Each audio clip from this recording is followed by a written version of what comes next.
Hello everybody, and welcome to my channel, where I'll be documenting my real journey through the NACA home buying process, step by step, here in California. The wins, the setbacks, the lessons, the strategy, and the real experience of trying to achieve sustainable homeownership in one of the most expensive housing markets in America. So if you're interested in the NACA program, California real estate, distressed properties, or just trying to find a realistic path toward homeownership without completely overwhelming yourself financially, you're in the right place. Now what makes my situation a little different is this. I actually qualify for a traditional mortgage. My credit score is over 800. I have a solid income. I've been financially stable for years. I have money saved. I have investments. I have stock holdings. And I still chose NACA. And the reason why says a lot about the California housing market today. Because after surviving California real estate, after seeing major appreciation, and after losing a home during the mortgage crisis, I learned something important. Just because you qualify for a mortgage does not mean the mortgage is sustainable long term. And at this stage of my life, peace matters more to me than appearances. So in this video, I want to explain exactly why I chose NACA, what my strategy is, and why I believe this approach makes the most sense for me personally at this point in my life. Section 1. My homeownership experience. So first, I want to give a little background because I'm not new to homeownership. I bought my first home for around $215,000, and I put real work into that property. I repaired things, I improved things, I invested time into it, and eventually I sold that home years later for around $647,000. So I've already experienced what real estate can do over time. I've seen appreciation, I've seen equity growth, and I understand the value of ownership. After that, I purchased another property in the East Oakland Hills for around $800,000. Today, that property would probably be worth somewhere around $2.5 million. But then the subprime mortgage collapse happened, the economy shifted, jobs moved, mortgage pressure increased, and eventually I lost that home during the mortgage crisis. And honestly, that experience changed the way I think about ownership forever. Because I realized something that a lot of people unfortunately learned too late. Just because the bank approves you for a mortgage does not mean that mortgage protects your future. And after going through that experience, I promised myself I would never again confuse qualification with long-term financial security. That lesson stayed with me. Section 2. My current financial position. Now fast forward to today. Financially, I'm actually in a much stronger position than many people would probably assume. I have a solid income. I've been financially stable for years. My credit score was over 800. I have money saved. I have investments. I have stock holdings. So this is not a situation where I can't qualify for a traditional mortgage. I probably could. But here's the problem.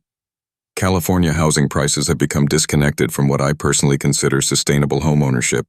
I'm 56 years old, and I'm simply not interested in taking on a $700,000 to $800,000 mortgage at this stage of my life. Now that may work for some people, but for me personally, it just doesn't make practical sense. I'm not trying to spend the next 30 years under extreme mortgage pressure just to say I own a house. I want stability, I want affordability.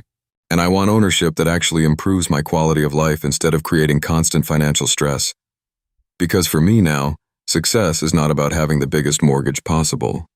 Success is having peace of mind. Section 3. Discovering NACA. And that's really what eventually led me to NACA. At first, I honestly didn't even think the program applied to someone like me. I assumed NACA was mainly for first-time homebuyers or people who couldn't qualify traditionally.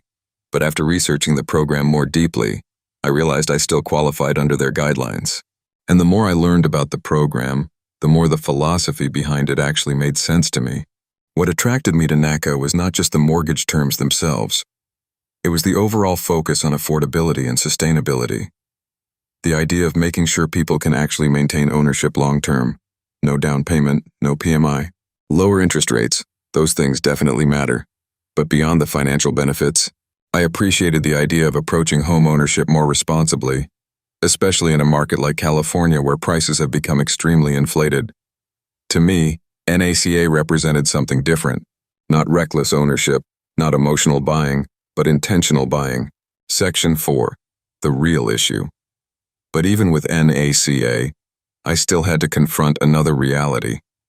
Because if I simply used NACA to buy an overpriced turnkey home, I'd still end up with a massive mortgage. And that brings me right back to the original problem. So I had to step back and think strategically. If I don't want to overpay in this market, then where exactly is the opportunity? That's when I started looking deeper into distressed properties, foreclosures, REOs, homes needing major repairs, roof repairs, HVAC systems, electrical work, the kinds of properties many investors and flippers avoid because they're looking for quick profits and easy cosmetic renovations. But for me, those homes may actually represent opportunity. Because if I can purchase below market value due to repair issues, then I can potentially enter the market from a much stronger position financially. Section 5. My strategy. My strategy is not about chasing the biggest or newest house possible. It's about sustainability, positioning, and buying intelligently in an overpriced California market. I'm intentionally looking where many buyers and investors choose not to look. REO properties, foreclosures that have already gone through auction, and homes passed over because of repair issues like roofs, HVAC systems, electrical work, plumbing problems, or deferred maintenance. These are the types of properties that often sit longer on the market because they require real work. Most buyers want turnkey homes. Many investors want fast cosmetic flips with easy margins. But properties needing legitimate repairs usually reduce competition and create stronger negotiating opportunities. One of the biggest reasons the NACA program stood out to me is because their repair and rehabilitation standards can actually create advantages for buyers in situations like these. That's where I believe strategic value can be created. Because NACA focuses heavily on long-term homeowner stability, major health, safety, or habitability issues often must be addressed before closing.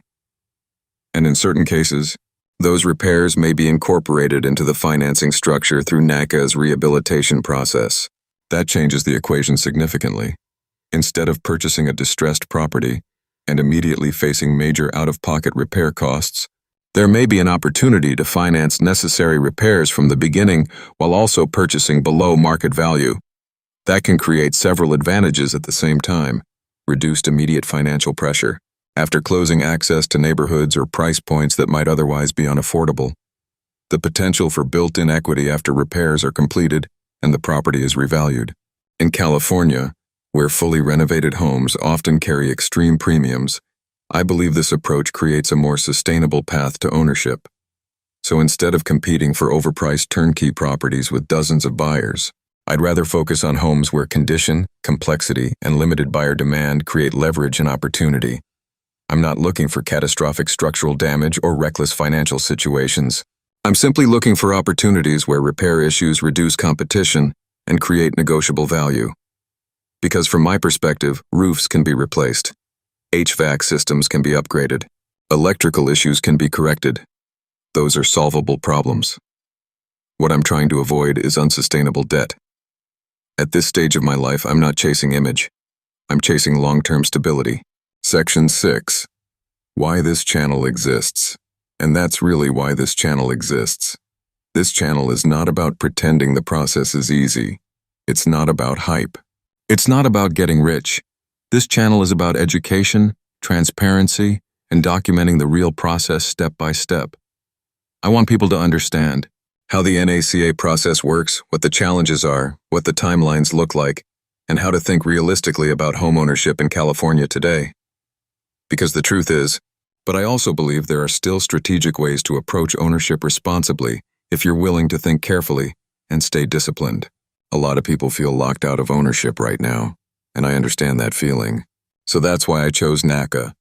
Not because I couldn't qualify elsewhere, but because I wanted a more sustainable path toward homeownership in an overpriced market. And through this channel, I'll be documenting every step of that journey in real time. The wins, the setbacks, the lessons, the strategy, real process, real steps, real homeownership. Welcome to NacaJourneyCA.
And that changes the equation entirely.